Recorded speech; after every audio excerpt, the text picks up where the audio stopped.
Hi, my name's Samuel Leeds, and in this video I'm going to give you some practical steps where you can kick the butt of procrastination and probably get more done this year than you've previously done in the rest of your life. I don't usually talk on procrastination. If people come up to me and they say, Samuel, I'm struggling with procrastination, my attitude is, well, get lost then, because I personally haven't got the time to teach masterclass investment ideas to people that haven't even got the willpower or discipline or drive to actually go and implement those things. However, in this video, because it's New Year's Day and because I do get asked a lot about procrastination, I thought, in fairness, I have read a lot of books on this subject and I've managed to conquer it and master it myself. Why not share how to kill procrastination in your life? Because I really do believe that this video is going to change the lives of lots of people, because when you start becoming an implementer instead of a procrastinator, things start to change. And I think this is going to help a lot of my property investing students too.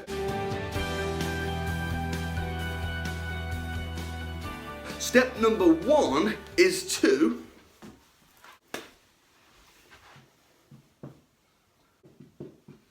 scrap to-do lists. Also scrap New Year's resolutions. Why? Because I just don't think that they work. If you get up in the morning and you have an endless to-do list, the reason you've written those things down and not just gone and done them is because you don't want to do them. And writing them down on a piece of paper probably isn't going to help. What happens is, at the end of the day, you just look at it and you've scratched off the 2 or 3 things that you would have probably done anyway without the list, and then there's still loads more on the list. Ringing true? Well, let me tell you what to do instead. Instead of having a to-do list, you need a done list. A done list is, at the end of each day, write down all the things that you've done. At the end of each month, at the end of each year, write down what you've done. Why is this so much more powerful? Well, firstly, it's a bit more liberating than a black cloud list. And when you come in from a position of what you've done and you're celebrating your success, you'll be coming from a position of abundance where you get more done. So that's the first reason why. Second reason is, when you look at your to-do list, what will probably happen is, if you're not an implementer, you'll look at it and you'll think, oh my goodness, is that all I've done? And then the next day, you'll have your day, and then at the end of the day, you'll write down what you've done. And you'll start beginning to think, you know what, I need to start doing more. And then subconsciously throughout the day, you'll be doing a lot more because you'll want to write down a bigger and better have done list. So that's the first thing. So done list. Secondly, rather than writing down on a list all the things that you're planning on doing, you should diarize them instead.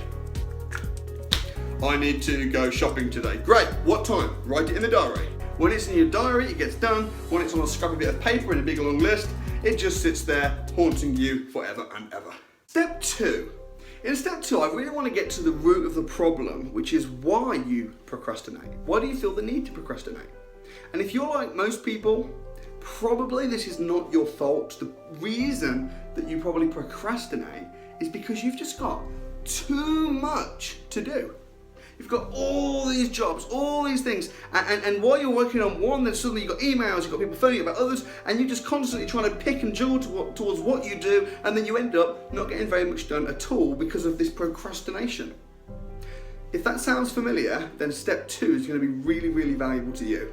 Step 2 is you need to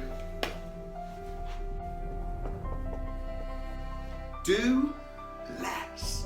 Do less. Now, I know this sounds a little bit of an oxymoron, how to get more done, do less, but probably at least 80% of the tasks that you do, you don't need to do. Well, rather than doing that, if you just said, right, 1st of January, what I want to do, and you just picked maybe 3, 4, 5 big things that if you knew you achieved this year, you'd have a fantastic year, and just only focused on them.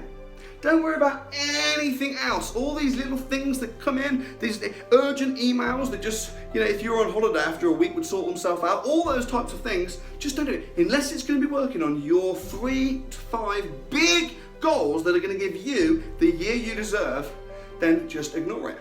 So what might that look like? Well, it could be a case of, okay, so this year, you might want to say, right, I want to buy a 5-bed HMO property. 2018, I want to buy my first 5-bed HMO property. I also want to lose a stone in weight. Okay, and you want to have 25,000 in the bank, ready for your next deal. And lastly, you want to become an investment master. They're your 4 goals. Now, a lot of people would say you can't become an investment master in just a year, but if you've only got 4 things to do that year, then you probably can. So if you did those 4 things in a year, would you be pretty happy? Well, depending on where you are in your journey, you might say, yeah, I'll be really happy with that. Well, just only focus on that then. Everything else, forget. You might have down on here, or something could be, I want to quit my job this year. I want to replace my income. Well, forget everything else. Unless it's working towards one of these things, just forget it. So that would be my real biggest tip to you. Do less of the unimportant things and focus on the few things that you really need to do, and do that. Step number 3. Now, a lot of people talk about having a dream board. You might have read a book called The Secret, which is all about imagine it and think it and believe it and then it will happen. Now, I don't disagree with that stuff, but at the same time, you need the other side as well. So if you've got a dream board, that's fantastic, but what I would tell you also probably need is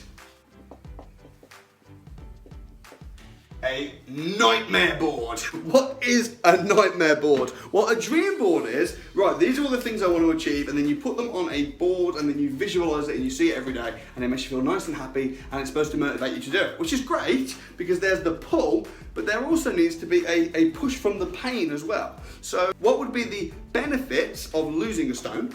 And then what would be the consequences of not losing a stone? What would be the consequences of not being able to replace your income, of not being an investment master, and then the benefits as well?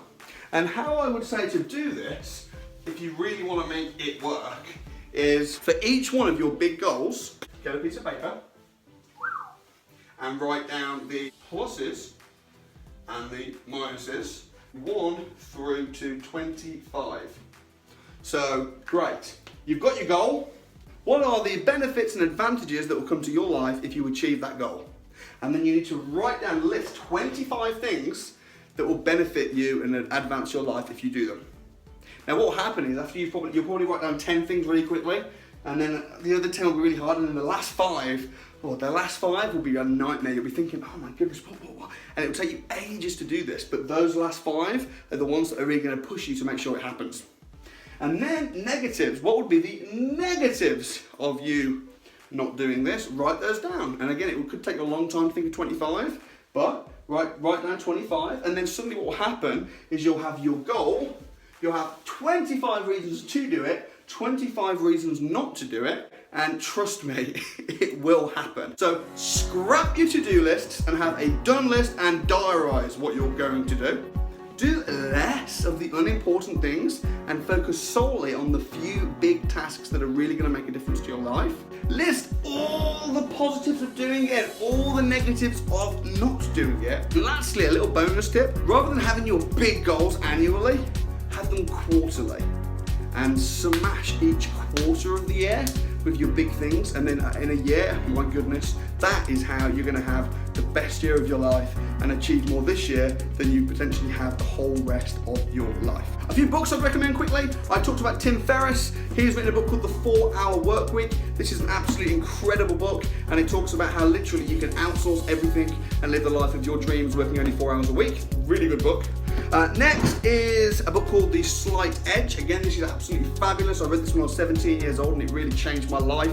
The Slight Edge is about how to just make small tweaks in your day-to-day choices and how it'll have a massive effect a little bit more long-term. So please do read this. And then lastly, a book called Eat That Frog by Brian Tracy, and this is again on procrastination. He talks about how to get the worst things and the nastiest jobs of the day done first thing in the morning, and really when you develop this philosophy it does help a lot. The only other book I can think to possibly recommend, which is not about procrastination, don't forget to read this book, which is mine.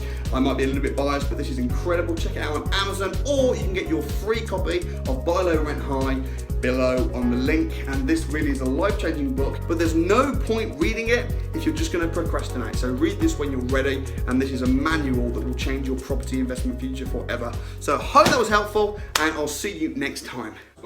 Coming up next week. The bathroom. And these are the kind of standard of the rooms. He's due for retirement. He's got this one and he's got another 2 properties he's selling. I'm over the moon. Mr. Organic. Happy? Yeah, very happy. Awesome. For more videos like this, please don't forget to subscribe right here below, and I look forward to seeing you very soon.